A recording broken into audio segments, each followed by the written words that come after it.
কাঁঠালগুলো যখন আর খেতে ইচ্ছে করবে না তখন কি করব, ফেলে দেব? হুম, কখনো না। এত টাকা দিয়ে বাজার থেকে কাঁঠাল কিনে নিয়ে এসেছি, এটা তো একটা গতি করতে হবে, তাই না?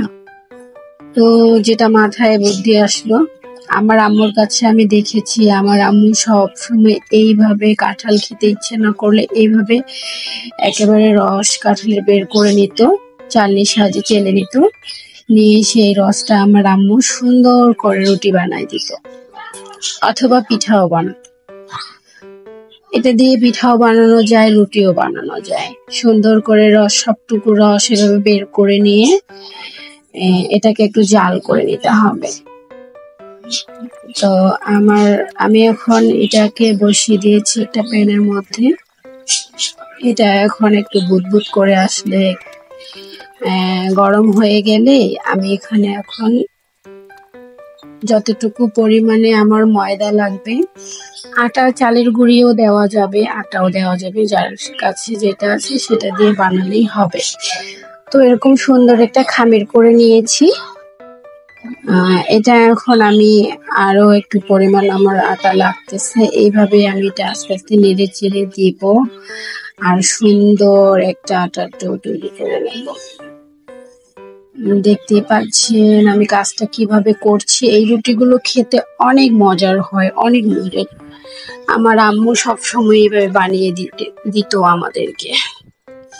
তো আমার আজকে মনে হলো মায়ের এই টিপসটা আমি ফলো করব, তাই আমি বানানো শুরু করে দিয়েছি। এখন আটাটা একটু মথে নিয়ে আমি রুটিগুলো বেলে নেব। খুবই সহজ, একেবারেই সহজ, কোনো প্যারা নেই, অল্প সময়ের মধ্যে এই কাজটা করা সম্ভব। তো এইভাবেই আমি সবগুলো রুটি বানিয়ে নেব। তো ভিডিওগুলো সবাই দেখেন, আসলে কষ্ট অনেক লাগে একটা ভিডিও করতে, আসলে লাইক করতে চান না, কমেন্ট করতে চান না। ভিডিওগুলো দেখেন ঠিকই, পেজটাকে ফলো দিয়ে পাশে থাকবেন, সাপোর্ট করবেন, তাই না? আসলে কেউই সেটা করতে চাচ্ছেন না।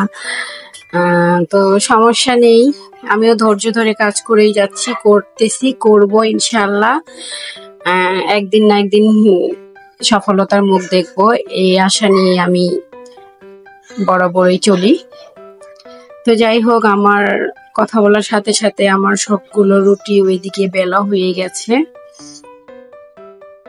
তো প্রায় আমি সবগুলোই বেলে নিয়েছি। এখন আমি একটা প্যান বসিয়ে দিয়ে পর্যাপ্ত হিট করে নেওয়ার পরে রুটিটাকে এখানে দিয়ে দিলাম। দেখুন কত সুন্দরভাবে রুটিটা ফুলে উঠতেছে, অনেক মজার হয়। এটা বাসায় ট্রাই করবেন এভাবে, কাঁঠালের রুটি আসলে অনেক মজার হবে। এটা অনেক পুষ্টিকর একটা রুটি হবে, খাওয়ার জন্য বেস্ট। পারলে আপনারাও বাসায় ট্রাই করবেন। দেখুন কত সুন্দর হয়েছে খেতে।